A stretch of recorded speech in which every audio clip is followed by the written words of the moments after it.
Holly and I were talking the other day about our different relationships with Richard, and one of the things we had said is, she goes, Doug, I was always kind of touchy-feely with him. I'd just hug him, and I really would listen to just kind of half the things he'd say. It would just go over my head. And I said, God, Polly, you should have listened to more, because it was like a class in philosophy or history. And, I'm going to try and, tell about Richard. And Richard was some of the words I thought of, Polly had talked about. Some of the words I thought of were complicated and confusing. Sometimes glorious and sometimes tragic. And one of the things Richard used to always say, and it's in the note, one of the blogs about him, is there are always answers in this world, but sometimes one must simply look harder for those answers. So I'm going to try, and I've tried to look very hard to kind of explain Richard. The other thing about this is that Richard, Richard wasn't a saint, and he'd admit that, and he would have said, there's some good and there's some bad, but I think really in our life we're kind of defined by some of the best things we do. And so that's what I'm going to talk about. Well, to start talking about Richard was, of course, to start with our parents. Dad was the youngest of 5 siblings. He had 4 older sisters. He grew up with a lot of physical ailments. He was always sick, and he had a lot of medical issues. But he loved sports. He loved everything about sports. He loved baseball. He was the kind of guy that could cite off everybody's batting average. He could tell you the ERA of everybody in the major leagues. He knew everything, and this translated later into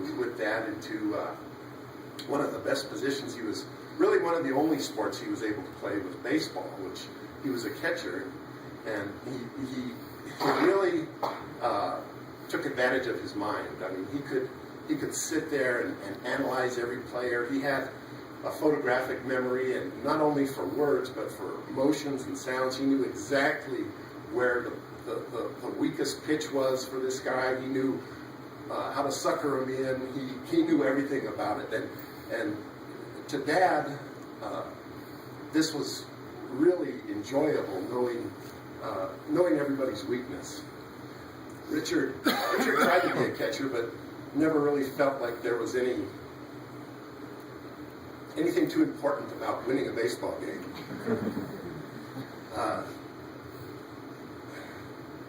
And so Dad went on to be a great pitcher. Raton in those days had a great baseball team. Not a great pitcher. Dad was a catcher. Mr. Tiblish was the pitcher, and he had a rocket for an arm, so Dad and he were a great team. Dad also liked all of his friends. He loved everybody in town. He wasn't probably the most popular kid in high school, but he was everybody's friend.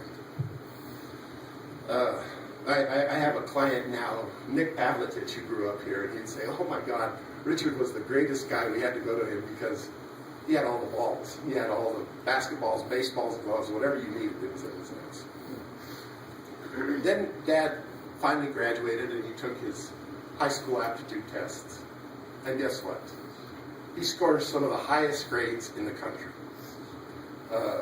Some kid out of Raton, New Mexico, gets accepted to some of the major universities, and he ends up going to Stanford. He graduates with an accounting degree in Stanford, and then goes on to the University of Pennsylvania, the #1 business school in the world, Wharton University. It's where Donald Trump goes and all of his kids go. Dad graduates top of the class at Wharton. He gets out of school and works a little bit in Denver, where he meets my mom. They get married and move back to Raton. My mom was the youngest of 3. She had an older brother and an older sister. I'm told her father was one of the early people in the professional football league, but he was a big, strong, all of our family were big, strong men, but he gave that up to become, he was the florist for Eulogy's gardens. And he loved flowers. He loved identifying with them, working with them, developing new flowers, and roses were his specialty. And of course, my mother loved her father. And my father loved his mother. It was strange, they both had that going. But I was thinking, in preparing this, and you know when you kind of write down your thoughts and the history of someone, I had something dawned on me. My mom and her sister were best friends. They were in acting classes. They were beautiful women. They were athletic, healthy. I'd imagine they were very popular. They took dancing, modeling, acting. And, you know, it dawned on me. I was always told in later years that Dad really kind of expected to have just 2 children, Richard and my sister Gail. And then I came along and I was a mistake, and Holly later on came along and was a mistake. But I'm thinking about this, and I thought, wait a minute, you know, here's my mom, and her best friend, my Aunt Reed, gets pregnant and has my cousin Harry. And guess what? My mom has a mistake and has Doug. And a little while later, she goes on and her best friend again gets pregnant and, gosh, has my cousin Jeannie. Well, God dang it, I had another mistake. And here comes Polly. So I don't really feel like we were mistakes. I feel like Dad, like my wife, and like most of you, you know, my mom gave Dad the illusion that he was in charge.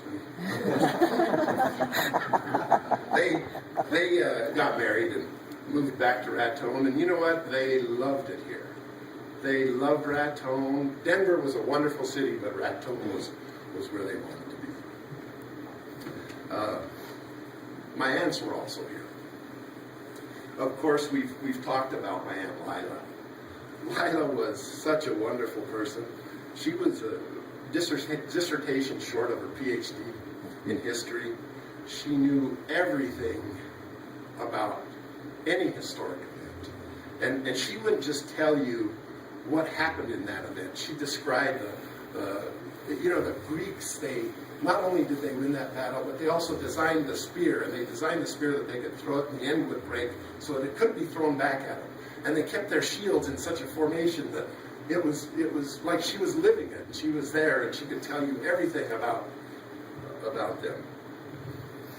One of the things that I thought was interesting, I was at a meeting talking about famous New Mexicans in Albuquerque one time, and the ex-mayor of Albuquerque, Harry Kenny, who was also from Raton, was there.